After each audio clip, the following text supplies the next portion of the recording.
Welcome to the Liver Alone podcast, the podcast where two nerds who consume a whole lot of horror discuss their favorite pieces of horror media.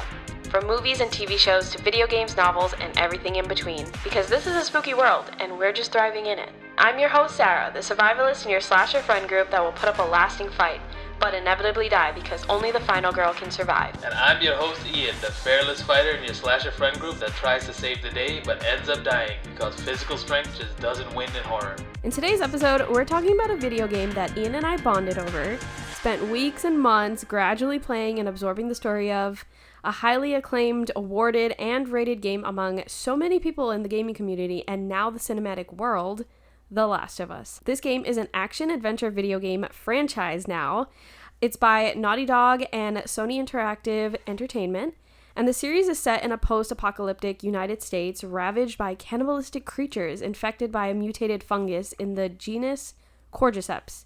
Yes, those cordyceps, mushrooms. It follows the story of Joel, a man who pretty much lost everything in this world, and is tasked with transporting Ellie, a young girl who may hold the cure to the virus, to a doctor across the country who can extract it from her. But before we kick things off, before we get into the discussion, we have to play a game, of course. So we're going to play a round of trivia after hours, creeping it real, and I'm going to ask Ian. He does not know the answers to these. I have them in my little secret stash of notes here. So, are you ready, Ian? Yes. Okay. There are Easter eggs of The Last of Us before it was released / known to the public in other games. True or false? True. That is correct. Do you know what game? I would say Naughty Dog games like Jak and Daxter, Uncharted, and Crash Bandicoot, maybe? I don't know. Well, you're right. It was just in Uncharted. It was not in the other ones. But you are right. It was definitely an Uncharted. So basically, this game was secretly being written for years, I think 2 years. And the surprise reveal of the game was actually almost completely ruined because Naughty Dog originally planned it to be announced before the release of Uncharted 3 in 2011, but the announcement was pushed back. However, the developers of Uncharted accidentally left an Easter egg for this game in a newspaper article that states, "Scientists are still struggling to understand deadly fungus." And fortunately, nobody realized that Naughty Dog was teasing the new game, and so the surprise reveal ended up still being a surprise. So it still worked out. Yeah, but it's kind of funny, like, if we were to look back at that game and see it, our minds would probably be blown. Yeah. That's an old game now. You'd be like, wow. Yeah. Number 2. How many giraffes are in the game? 4. No. 3. No. 2. So there are over 15 instances of giraffes in this game. And they're like in different forms. Of course, we see literal giraffes, not literal, but like giraffes in the animal form. But then we also see like magazines, comic books, posters, stuff like that. And usually they are seen as a sign of innocence in the game because they're associated with scenes that portray children. Question number 3. How old is Joel in The Last of Us? In the beginning or throughout the... I think in the beginning he looks like he's 30-something because he has like a 13-year-old or 12-year-old. Okay. And then throughout the rest of it, I think like 20 years past, so maybe he's like 50. You're really, really close. So his birth date apparently is September 26th, 1984. So he's 29 in the prologue, and then he's around 48 or 49 in the main storyline, so for the majority of the game. Next question. We know there are references crossed between The Last of Us and Uncharted, but there's another game reference in The Last of Us that Naughty Dog has worked on. What game is it? Jak and Daxter? Yeah. I mean, you kind of did all the thinking for question number 1, but it is Jak and Daxter. That was my game. Yeah, it's a good one. Awesome. Okay, and then the last question is another true or false.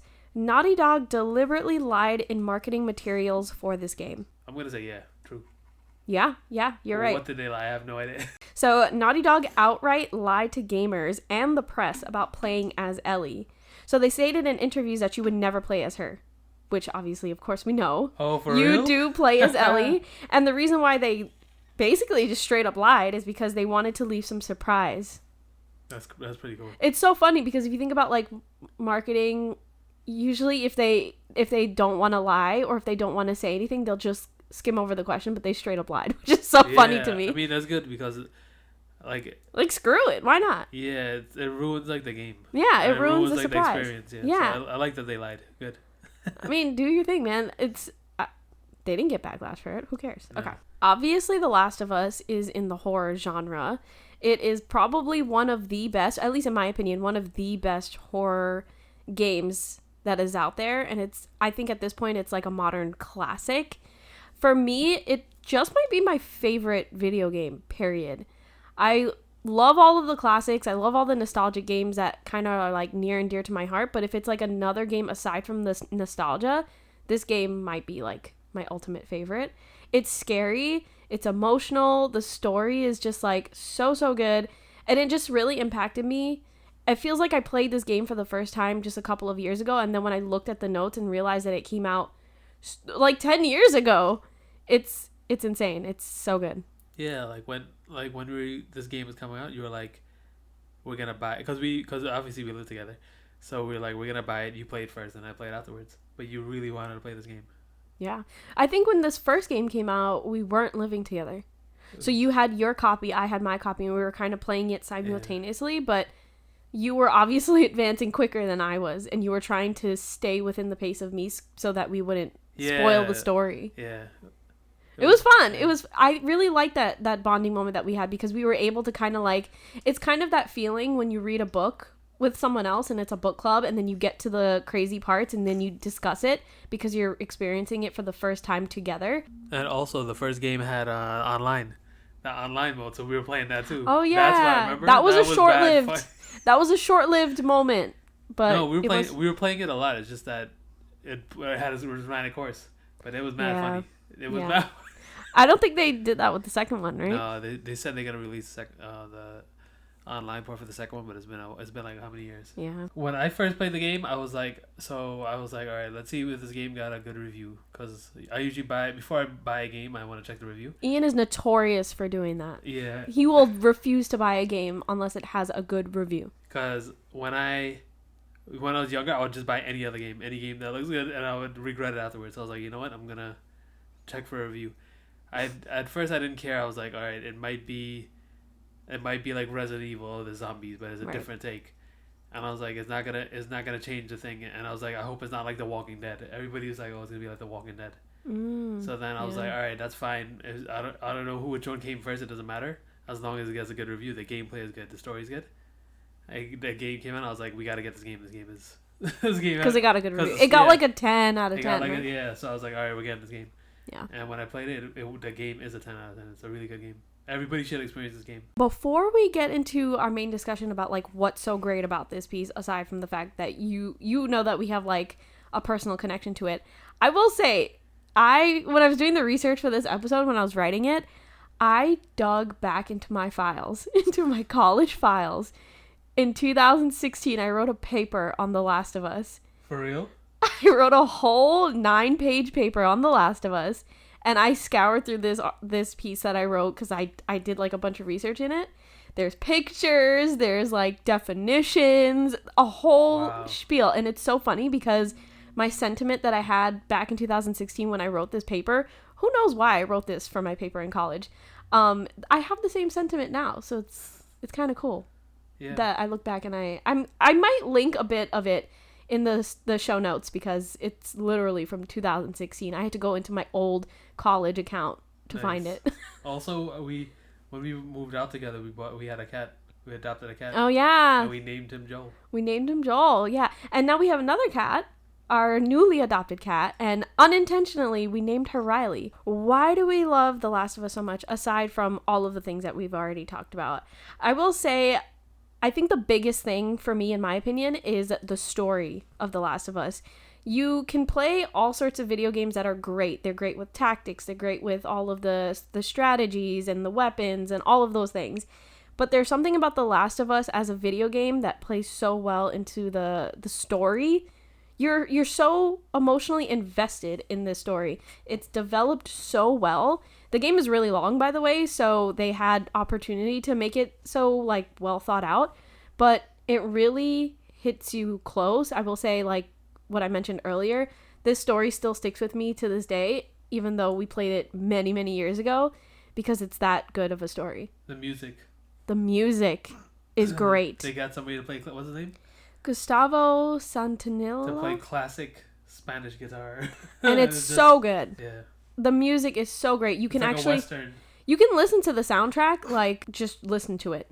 You can't really say that about many soundtracks for video games or movies and stuff like that. Well, maybe for some movies, but for a video game, that was some top tier music. And fun fact, it is my ringtone as well. It is. And also, and has been. The gameplay too. The gameplay is great too. Like, yeah, the way that you sneak up on people, the way that you throw a weapon, and then the way that the enemies are. How you have to, each enemy has a different strategy. The game is good. Yeah, but I will say the story is very realistic off the bat. This is a story about zombies, right? Zombies are not real life, at least at this given point that we're recording this episode. But there's something about the way that they created the zombie virus here with the cordyceps that is very, very real. It is rooted in science. They took actual scientific, factual information about the cordyceps, that the way that it affects humans in this game is the way that it actually affects some insects. So it's very realistic. And as you know, Ian and I love a horror that is close to reality. It really hits us and impacts us. And it literally is a journey. If you notice, I don't know if you remember, but the first game literally takes you through each season. You are experiencing winter, summer, fall, spring, all of those things. And it's not just like you moving through those seasons. You experience all the little tidbits, like the giraffe during the summer, or, you know, running through the forest when it's snowy and you're slipping and falling type of stuff. So it literally feels like a journey throughout America. The span of a long time too. I don't know. Was it a year? I think it was a year. Yeah, he was trying to. It went through each individual season, so I guess it's a year. Yeah.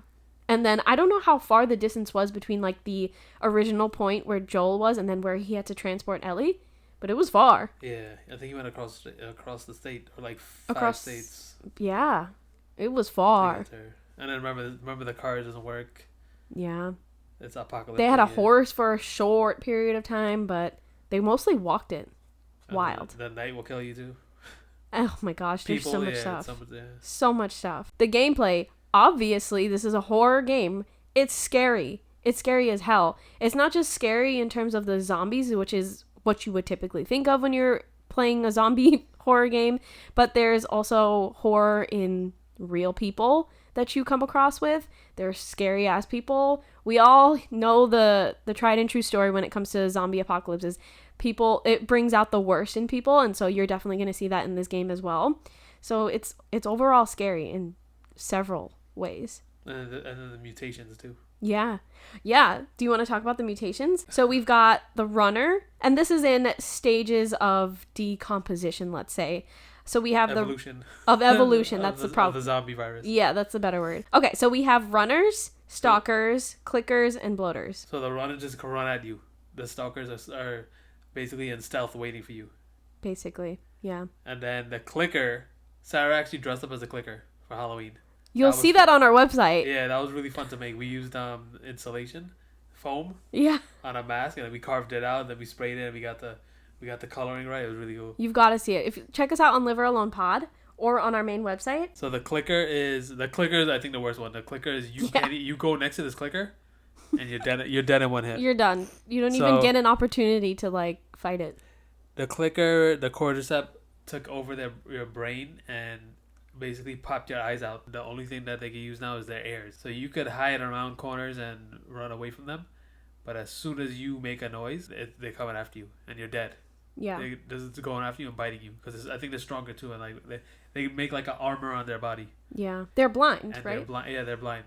So they're clicking because they make clicking noise like echolocation to try to find you. Yeah. So that's how they know exactly where you are, even if they're blind. Yeah, and you're walking around and then you throw bottles to like distract them. Yeah. And the bloater, it looks just like a clicker. They're blind also, but they get gigantic. Wait, are they blind? I think they're blind also. That would make sense because if they were clickers, then they turn into bloaters. I think they're blind. I'm not sure, but I don't know why they would skip that stage. That makes sense. It's just that they're so big now that they're making noise to find you. They're huge. They're like giants. Yeah. Because since they're walking and they're stamping on the floor, that location, like they know exactly what's in front of them, and they're just attacking you. You're probably right. Yeah. Unless they grow back eyes, I don't know how. Yeah, that wouldn't make sense. Because in the game when you fight the bloater is coming at you and attacking you. And the bloater has just so much growth on Armor. it that it Yeah. becomes massive, physically massive. And then it throws things, right? It throws the poison at you, directly at you. Yeah, and then The spores. yeah, the spores, that's what it's called. And they're just like almost like a boss fight because they're so gigantic and they are so like impactful when they hit you, which is interesting to me because the clickers, even though the clickers are not like boss fights, they're kind of like scattered around the game. They're very difficult to combat, almost impossible. You basically have to stealth your way around them unless you have like special tools such as a shiv to kill them, right? But once you approach a bloater, it's gonna get critical. Yeah, it's a big fight. There's some scenes that are just very standout scenes with the bloaters. That's why the game took so long for you to play, to beat, because God, this is not an easy game. it is not an easy game, And that's the fun of it, because they want you to be scared. Yeah, and I really love the variety of the gameplay. Not only is there a variety in terms of like story driven areas and then combat driven areas, but the combat driven areas are also super super varied. So we have different tactics in order to move around in the story. You're either dealing with the tactics that you need to do in order to combat the infected. They're in random areas. They can be outside, they're inside. A lot of them are kind of like hiding out in the dark because they like the dark. Stuff like that. So you're just kind of maneuvering or navigating around those kinds of things. But then there's also human beings. Like we said, human beings become assholes for some reason when it's the apocalypse. It's kind of like history repeats itself in a way because we're all like everybody starts to pick sides in the most basic sense. So we have like kind of this civil war going on. We have the military, which are the authoritative figures in the storyline. Then we have the Fireflies, which are kind of seen as the rebellion in a way, but they're also kind of like militia vibe, but of course rebellion in the rebellion sense. And then we have the survivors, which are the people that are in between this kind of civil war and they're just trying to survive. They're trying to get by. I will say that Joel, by the way, is just a survivor, but he plays both sides. He plays both sides because he's got a lot of skills. He's got a lot of like handy skills, so he will go on each side and kind of do like side missions, side projects for these people in order to get resources that he needs to survive. So he's not just like the average person living in society that's just going day by day to get by. It's because he's smart. Yeah, definitely extremely smart. It's probably because he's smart and he was there when it first started and he's still alive, so he knows all the stages.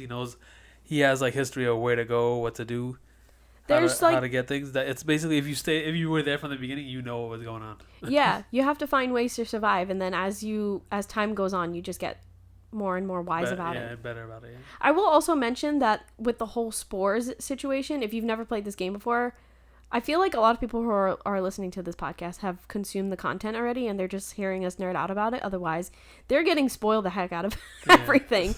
But the spores are contagious. So if you're in an area that has a lot of spores, you can inhale it and you can get infected. And so that's like a huge part of why they believe Ellie has the cure, is because she can be exposed to the spores and nothing happens to her at all. So, and I will also say that Ellie was born in the midst of this apocalyptic world, so maybe that's also a factor, but we don't really know if she has the cure, right? Because I'm sure we end up never knowing. Yeah, but I'm sure. I mean, you don't know if she has the cure, but whenever she gets bit or whatever, nothing happens to her. So we're assuming that it's and that's the whole part of the game, the whole thing of the game, right? We assume because she's not getting affected by this that she has the cure, but maybe she's just immune because of whatever reason it may be. Yeah, like she was able to get bit and nobody shot her yet, and they gave her time to change, and she never changed.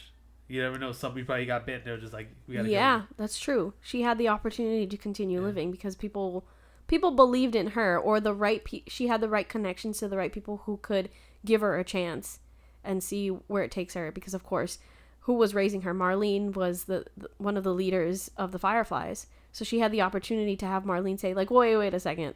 Let's hold on for a minute here. And we know that Marlene has, like, an emotional attachment to Ellie, of course, right? Yeah, she knows her, because she was like besties with her mom. And speaking about that with the spores, that is even more terrifying. So there's no way to run away. Yeah, it's so frightening if you think about the root of this story, and especially in 2023, we just came off of several year pandemic.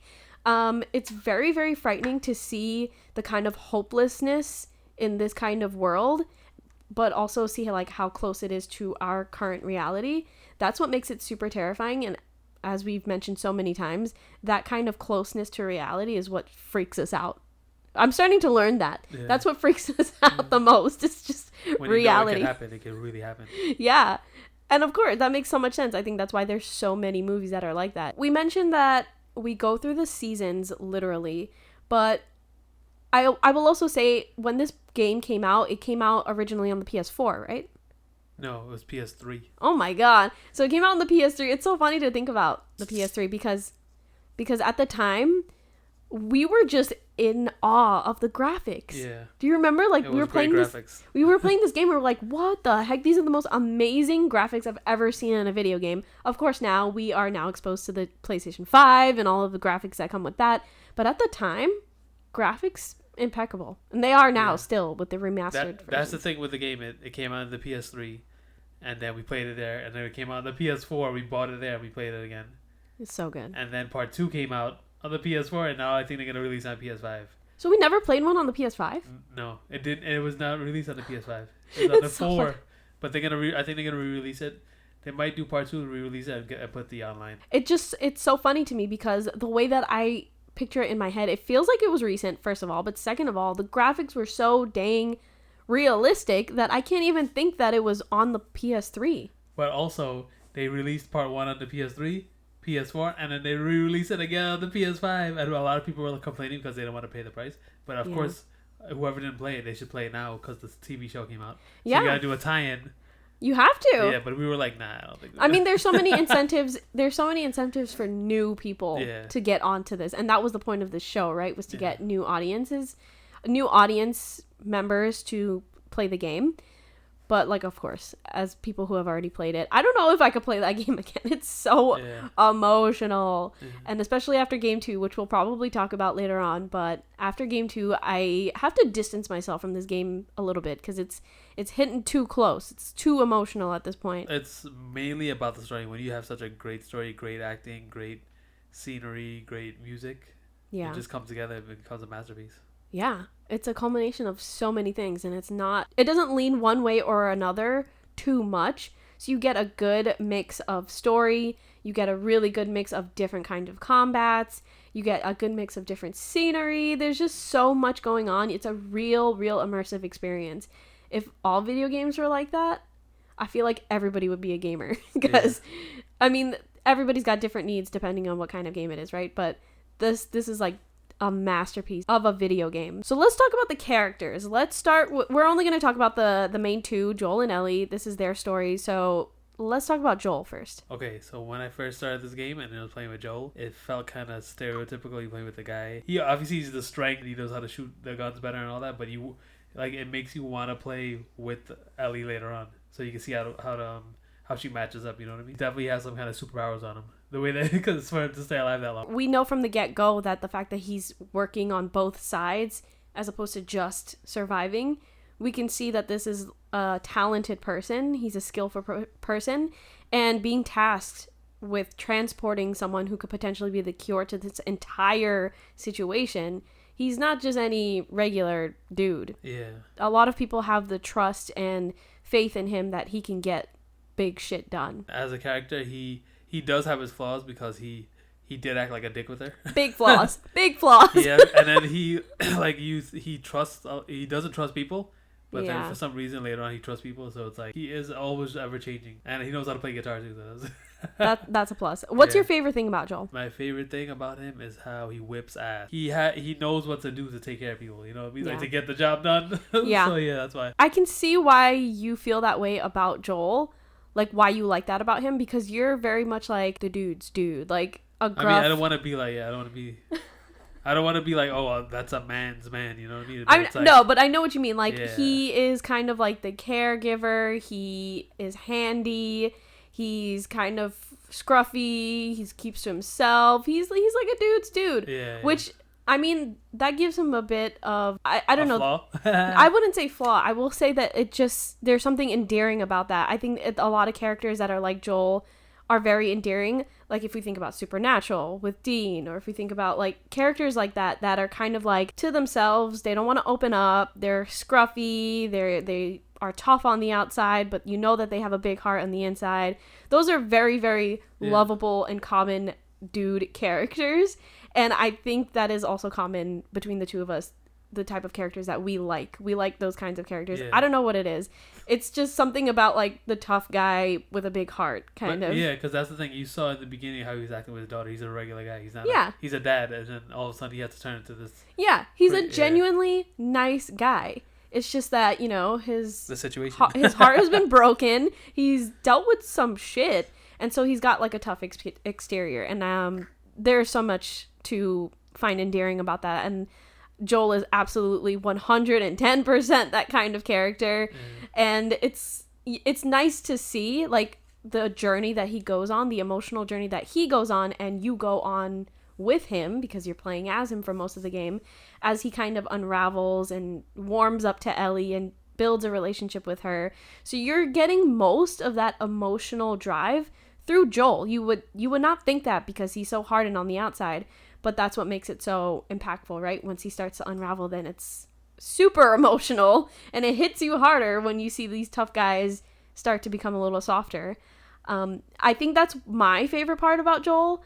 Obviously, it's great to see him kick ass. He's tactical. He's got all of the cool, weapons. He's just, I think his character as, like, his dynamic character is what I like most about him. His relationship with Ellie is something that I also like about Joel, is that he slowly starts to like her, starts to love her, starts to treat her like his daughter that he lost. And so that's also really nice to see on his part. So let's talk about Ellie. So Ellie, when I first saw her, I was like kind of annoyed at her because I was like, oh, I gotta take care of this kid now. But then of course you slowly start to like her and see that she is a good character and that she's smart. I mean, it's, you want to teach somebody. He wants to teach her like how to survive. And then later on, you see that she does survive. I wasn't mad that I had to play as her. Like, I wanted to play as her to see her style and to see how she learned. And it was fun to play as her with the bow and arrow. Yeah. She had really cool weapons. And I will say that, if you haven't played it, Joel and Ellie have very distinct, obviously, strength styles, weapons of choice. Like, Ellie is obviously faster, but she's not as strong, and she only uses the bow and arrow. She uses a gun every once in a while, but bow and arrow is, like, her main tool. And obviously Joel is stronger, more of the brunt force, and has a lot more weapons. Because you're playing the game initially as Joel and mostly as Joel, I kind of adopted the feelings of Joel when Ellie was introduced, and so I didn't really like her at first as well. She was a nuisance, of course. She's this kid that we kind of have to transport around, and of course she was standoffish in the beginning because she didn't know Joel either. So you get to see a huge development with her as well, from like a kind of defensive teen, I think she's a teen at this time, kind of open up as well to this stranger who she ends up loving as well, like a father figure. Obviously she didn't have a father figure. She was kind of by herself throughout this entire time. So it was nice to see that as well. At first she was like a little annoying, and then she started to get funnier. And I think her humor definitely helped with me opening up to her and liking her. And then as she got more sarcastic, that was also funny too. But I think my favorite part about Ellie is later on in the game, when she starts to get a little hardened and she starts to get a little bit more experience and maturity that she gets from Joel. Like, Joel teaches her a lot. Yeah. And he doesn't teach her just about tactics and weaponry and stuff like that. Like, he's teaching her about life here. And unfortunately, she's getting like a firsthand experience of trauma. And so the trauma is kind of maturing her as well. And unfortunately, like, I don't want to say like, great, that makes her like a better hardened person, but she does end up becoming that, and she does end up becoming a lot more mature by the end of it. And you can just see by the end, like the final scene, that she's matured a lot from when we first meet her in the game, which is really kind of emotionally nice to see too. It really sets her up for a good game too. And I mean, they did want to make her like wanted to make her grow up, like, you know what I mean, like grow up fast. It's sort of like no room for emotion, and then she gets the opportunity to experience emotions with Joel along this journey.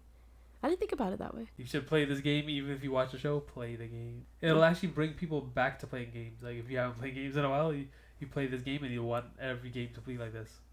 Yeah, like if you're coming off of the show and you haven't played the game and like you know the gist of what's going on in game 1 because you watched season 1 of The Last of Us on HBO, I hope this helps give you an idea of just like what to expect in terms of gameplay.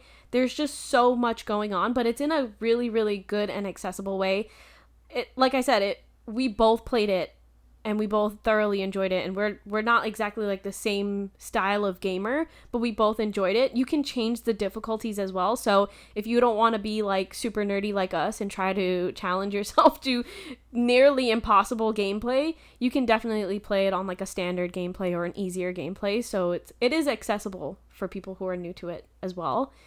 I think what's most important about it, what you'll really, really like, especially if you're coming off of the show, is the more detail and the more story and the more development of the characters that you've already fallen in love with from the show. You're going to get even more. You're going to get like 3 times more of that detail playing this game, and you get to experience it for a longer period of time. So you really get to like revel in the story a lot more here. So not that that's any like smack talk about the show. We're definitely going to be talking about the show, but just to give you a heads up on that. And if you do want to play it, it's on all of the PlayStation devices. Not only can you play this on the PlayStation devices, you can also play it on PC now. So we have a question for the audience. Let us know on social media. You can find us at liveralonepod on Instagram, TikTok, and YouTube. Let us know whether you've played any of the games. There's more than one game now. Or if you've watched the series, which scene from The Last of Us was most impactful to you. Let us know. I would love to. There's so many scenes, so I better get a good variety of scenes here.